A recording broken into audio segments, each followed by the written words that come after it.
So there's a particular type of gig that I stopped doing years ago, and there are some really important lessons that I learned from doing so. And I really do think that if you want to level up, make more money, or even go full time as a musician, you need to stop doing this type of gig too. So in this video, I'm going to break down the crucial lessons that I learned when I stopped doing this particular type of gig. And of course, I'll tell you what that particular type of gig is. So let's get to it.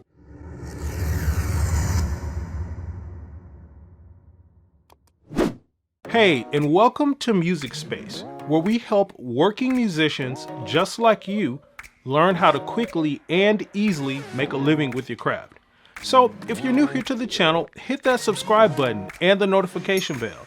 That way you'll be notified when new videos are uploaded. Now, right before we get into this video, if you are a musician looking to make some serious passive income and just level up your overall career, I'm advising all musicians like this to start a YouTube channel today. And that's because right now, YouTube is the biggest opportunity for musicians expanding their reach, their growth, and gaining more income. And because of this, I've created the YouTube QuickStart course. This course is designed to get you up and running and making money on YouTube really quickly and easily. And the best part is it's completely free and you can get instant access to it at the link in the description of this video.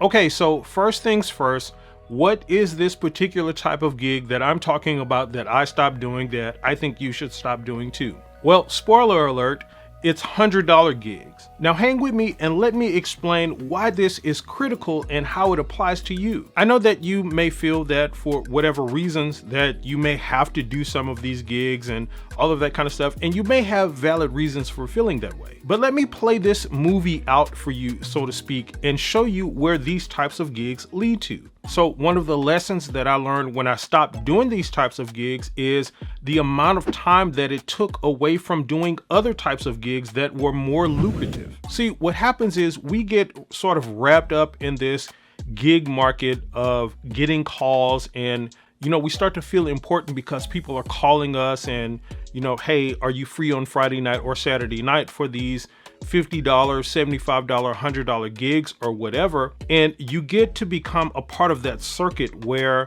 you become known in that arena. So you become the keyboard player, the drummer, the bass player, the guitar player to call for these types of things. And there's a cool part about it because it gives you this sense of like you're in demand and people want to play with you, people want to perform with you, which is a good thing. But the other side of that is that you start doing that so much that it sort of becomes your reality. And then you spend all of your time doing those types of gigs that you start to forget about reaching for something higher and growing and leveling up. Because it's not the case that these people that are paying that type of money, the $50 gigs and the $75 gigs, those types of venues, they're not likely going to up musicians' pay and start paying like, $350, $400 per man. That's just probably not going to happen. So essentially what happens is you start doing a lot of that stuff with very little return. And again, all of the time that you're putting into those types of gigs could be time that you use to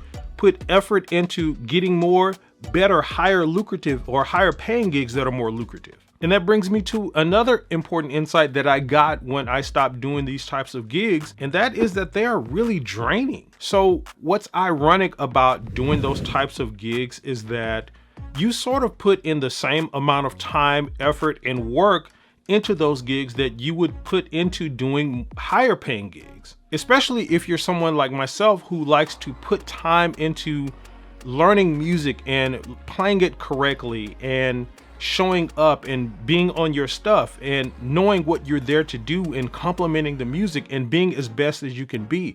When you put time and effort into doing that, that's the same things that you're going to be doing with when you start, getting those $10,000 gigs. With these lower paying gigs, people still want to have like multiple rehearsals and all of that kind of stuff. So you still have to do the rehearsals and you still have to show up for the gigs at the same time. The gigs last the same amount of time, 2, 3, 4 hours or however long. And it's the same with the higher paying gigs. So when you stop doing those particular types of gigs, you realize how draining it was of your time and of your energy and of your effort, and how at least some of that time could have been put into reaching for higher paying stuff. And another insight that I got when I stopped doing these gigs was that it was really hard to move away from doing those types of gigs because I was doing them for so long. And this is something that I've talked about before in one of my prior videos, but what happens is, as I sort of explained in the first point, is that you get wrapped up in this circuit, and you get wrapped up in it in more than one way. And one of the reasons that it's hard to move from is because people start expecting you to do those types of gigs. So when you all of a sudden one day just come and say, hey, I don't want to do these types of gigs no more. I'm only going to do higher paying gigs that pay, whatever type of money or pay this particular price. People start looking at you funny and think you're acting funny and like, oh, he's all that now and all of that kind of stuff.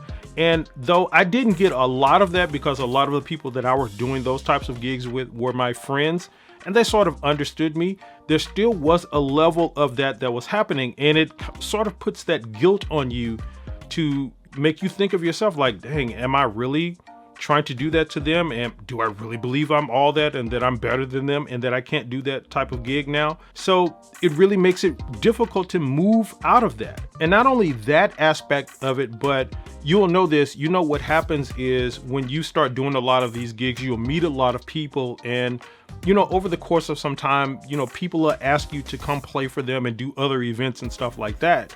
Well, those people who ask you to do that, when you're playing for this particular price over here, they're going to expect that same sort of price for what they're asking for. So guess what happens if you say, oh, for my band or for me to come play for your event, I need $5,000, I need $10,000, when over here my band was only making $500 for the whole band and everybody was making like $75 a piece or whatever the number is. So there's a little bit of that kind of stuff as well, and that makes it really hard to move away from doing those types of gigs. And following that, another insight that I gained was something that I just alluded to, and I realized how much doing those types of gigs was dictating my value. And this is a really important one that you kind of need to grasp, because not only was it dictating my price and my value to other people, it was dictating it to myself. And it's a little bit of a philosophical thing to talk about, and I'm not going to get all deep on it. But again, what happens is when you start to do that stuff so much, it becomes you. It becomes who you are. That whole philosophy of you are what you do, it sort of goes into that a little bit. And one of the reasons that I realized that it was dictating my value and, dictating those types of things for me is because I realized how it was doing so for other musicians. One of the privileges for having this channel and doing what I do with content is that I get to speak to and talk to a lot of musicians. And it's really shocking to see how many musicians really believe that they just don't deserve more, or that they aren't good enough, or anything beyond $100 gig is, just out of sight or out of reach for them. And it's in large part because of what I'm talking about. Doing these other types of gigs and stuff for so long, for so many years, has dictated their value to them. And that brings me into one of the most important, if not the most important insight that I gained from doing this. And that is the mindset shift that happens when you stop doing those types of gigs. So a huge part, like a really huge part of success and being successful is how we think about things and how we see things and how we perceive things. And the truth about this is that a big part of being successful is feeling like you deserve the success that you want. And feeling deserving of success takes a mindset shift. It takes a mindset shift away from lower things, much like these lower paying, lower quality gigs. And there's an old adage that I always like to say that really explains this. And that is, if you want to fly with the eagles, you got to stop mingling with the chickens in the chicken coop.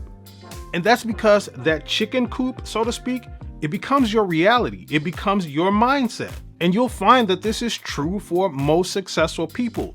What they got and what they learned is that they had to think differently. They had to shift the way they saw their reality and what they could do and what the possibilities were. They had to think differently about it. And of course, this whole mind shift thing isn't the easiest thing in the world to do.